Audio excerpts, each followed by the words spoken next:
Assalamualaikum warahmatullahi wabarakatuh. Kembali lagi kawan di Legenda Catur Dunia, masih dari Global Chess League Matchday ke-6. Tadi sudah kita bahas hasil-hasilnya di matchday ke-6. Hanya ada 2 partai saja yang bermain kemarin malam, yaitu di match 17 dan match 18 kawan. Tadi kita sudah lihat satu game di match 17 di papan 3 antara Leonel Dominguez yang kalah waktu dari Danil Dubov. Kali ini kita ambil lagi permainan antara Visy Anand versus Jan-Christoph Duda. Sementara ini timnya Visy Anand bersama tim Magnus Carlsen memimpin klasemen dari 6 peserta kawan. Dengan perolehan 12 poin, hasil dari 6 game yang dimainkan, 4 kali menang, 2 kali kalah. Oke, sekarang kita melihat permainannya Visy Anand kawan berhadapan dengan Jan-Christoph Duda, di mana Visy Anand pegang hitam, Jan-Christoph Duda pegang putih, mengawali dengan pembukaan Inggris pion C4 dan ada pion C5 variasi simetrikal. Kuda F3, kuda F6, ada pion B3, di sini pion E6 kawan, diikuti dengan gajah gelap B2, dan selanjutnya langsung counter attack dengan pion D5 menantang pertukaran. Ditolak memilih dengan pion G3, ada kuda C6 terlebih dahulu sebelum membuka lajur D pertukaran pion D pukul pion C4 ini, dan di sini didahului oleh Duda dengan pion C pukul pion D5. Pion E pukul balik pion D5, selanjutnya gajah G2 persiapan rokade, dan di sini pion mulai didorong kawan, pion D4 untuk blokade diagonal gelap. Tapi masih ada kesempatan untuk menantang pertukaran pion dengan pion D ini, pion E3 siap juga dimainkan. Tapi terlebih dahulu amankan raja rokade. Setelah gajah E7 baru pion E3 kawan. Dan di sini memilih rokade. Mungkin kalian tertarik dorong pion seperti game-game sebelumnya. Kalau tidak salah kemarin lusa juga saya jelaskan, tipikal pion semacam ini adalah pion yang terpisah kawan. Sulit nanti kalian backup dengan pion yang lain karena pion C ini juga dihadang oleh pion B. Kedepannya pion ini akan jadi lemah, jadi kurang bagus. Memang sementara terlihat sangat bagus posisi pion ini untuk hentikan laju pion D dan juga mendapatkan ruang di peta C2, peta E2 kawan. Tapi jangka panjangnya adalah pion lemah jadinya nanti. Oleh karena itu rokade. Selanjutnya ada kuda A3 dan baru di sini dengan pion D pukul pion E3.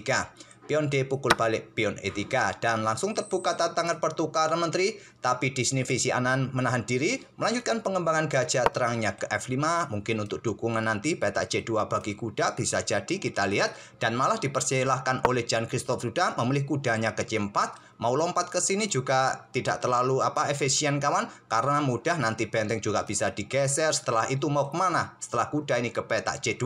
Jadi juga masih terlalu dini untuk melakukan serangan dengan kuda C2. Memilih menteri ke C7 terlebih dahulu atau kalian melakukan pertukaran menteri di sini juga masih diperbolehkan oleh engine Stockfish. Memilih menteri ke peta C7 dan sekarang kuda F bergerak ke peta E5 menantang pertukaran kuda. Buka akses gajah terang kawan. Terlebih dahulu di sini dengan langkah benteng AD8. Menteri bergeser ke E2 menghindari ancaman benteng. Baru sekarang pertukaran kuda diladeni oleh Visy Anand. Kuda pukul kuda E5 dan diambil balik menggunakan gajah usir menteri kawan. Menteri bergerak mundur ke C8 untuk tetap bisa menjaga pionnya dari ancaman gajah terang. Selanjutnya ada benteng FD1 menantang pertukaran benteng. Ditolak dengan gajah G4. Langkah gajah G4 tentu saja serangan tusuk sate bagi menteri ataupun benteng, dan di sini ada beberapa cara kawan. Pion F3, gajah ke F3 ataupun pertukaran benteng terlebih dahulu kawan. Setelah itu gajah F3 atau pion F3 atau menteri ini menghindar saja ke peta B2, ke peta F1. Tapi memilih langsung dengan pion F3 Jan-Christoph Duda. Gajah mundur ke E6, coba serang kuda di sini dan kuda langsung lompat ke D6, ancam menteri. Menawarkan pertukaran gajah sikat kuda dan langsung diterima oleh Visy Anand. Gajah sikat kuda D6 diambil balik oleh gajah. Coba ancam benteng. Pressure pion di sini mungkin diikuti salah satu benteng kawan. Dan benteng F bergeser ke E8. Ada benteng AC1. Di sini coba serang pion jelas. Pion B6 dimainkan. Ada pion E4 terlebih dahulu didorong kawan untuk mendapatkan ruang di peta pusat ataupun persiapan juga ancam kuda, sementara kuasai peta-peta terang di sini, dan gajah bergerak ke H3 menantang pertukaran. Ditolak, pion B4 terlebih dahulu didorong dan di sini pertukaran gajah. Diambil balik menggunakan menteri, menggunakan raja sedikit lebih baik menurut pandangan engine. Di sini bisa kita lihat juga kalau menggunakan raja, posisi menteri ini mempunyai ruang yang leluasa jika ingin bergerak kawan. Tapi di sini Jan-Christoph Duda memilih mengambil balik menggunakan menteri. Untuk sementara, menteri ini terlihat kurang efisien berada di petak G2. Dia mempunyai baris kedua saja dan ruang untuk melakukan pergerakan juga sempit, kawan. Itulah tadi Stockfish menyarankan ambil balik dengan raja. Di sini pion C4 tidak mungkin, kawan, diterima. Menteri bisa jatuh, didorong saja maju, diikuti pion B5 mungkin nanti ke depan. Pion E5, ganggu kuda, kuda mundur ke D7. Pion F4 untuk membuka akses bagi menteri juga di diagonal terang panjang, juga perkuat rantai pionnya, kawan, dibalas dengan langkah pion B5, perkuat posisi pion. Ada benteng diangkat naik ke D5, pion A6, perkuat pion B5-nya. Benteng CD1, di sini kuda mulai manuver. Untuk ancam benteng, benteng mundur ke D4, kuda ke A4. Nah, seperti yang kalian lihat posisi kuda ini ada beberapa tujuan, kawan. Ke petak B2 dan mencapai petak D3, dan posisi kuda dirasa sangat mengganggu kalau sampai mencapai petak D3 nanti. Dan juga ada opsi bagi hitam di langkah berikutnya, siap dorong pion, kawan. Stockfish menyarankan benteng D2, kawan, memang terlihat memberikan tempo pion C3 dimainkan. Nah, benteng ini kalian gunakan blokade di petak C2. Tapi Jan Christoph Duda memilih menterinya bermain ke petak F3. Kuda B2 visi Anan, benteng naik ke petak D2, kuda ke D3 menempati outpost yang bagus. Tapi ini rencana dari Jan Christoph Duda, mengorbankan bentengnya, langsung ambil kuda, diambil balik oleh pion, dan diambil balik oleh menteri. Kita coba analisa variasi yang lain, kawan. Kalau kalian menahan diri tidak mau ambil kuda sekarang, mungkin bermain dengan pion A3. Kalau Stockfish menyarankan menteri E4. Tapi kalau kalian ingin mencoba bermain dengan pion A3 untuk perbaiki rantai pion kalian, perkuat rantai pion kalian di sini, pion ini akan didorong, kawan. Mungkin kalian mendapatkan kuda di sini ataupun ambil dengan benteng atas, pion ini tetap akan didorong, bisa promosi. Kalau kalian ambil dengan benteng bawah, pion ini tetap didorong, kalian hadang dengan benteng di C3, pion didorong promosi. Benteng ambil menteri, menteri ambil benteng skak. Nanti permainannya mirip seperti yang tadi, kawan. Langsung di sini Jan Christoph Duda sikat kuda dan menteri hitam langsung menusuk ke petak C1, lanjut visi Anan skak. Raja G2, menteri B2 skak, dan pilihan terbaik langsung blokade dengan menteri menantang pertukaran. Kita akan temui permainan endgame sepasang benteng melawan benteng plus gajah. Tapi memilih naik ke petak H3, kawan. Memperburuk situasi dengan benteng E6, lanjut visi Anan. Persiapan menambah daya gedor dengan benteng di lajur H. Di sini ditantang pertukaran menteri dan langkah terkuat adalah menteri B1, kawan. Nanti ada opsi bergerak ke petak F1, juga bergerak ke petak terang ini nanti, kawan. Tapi memilih langsung melakukan skak. Benteng H6 skak. Raja G2.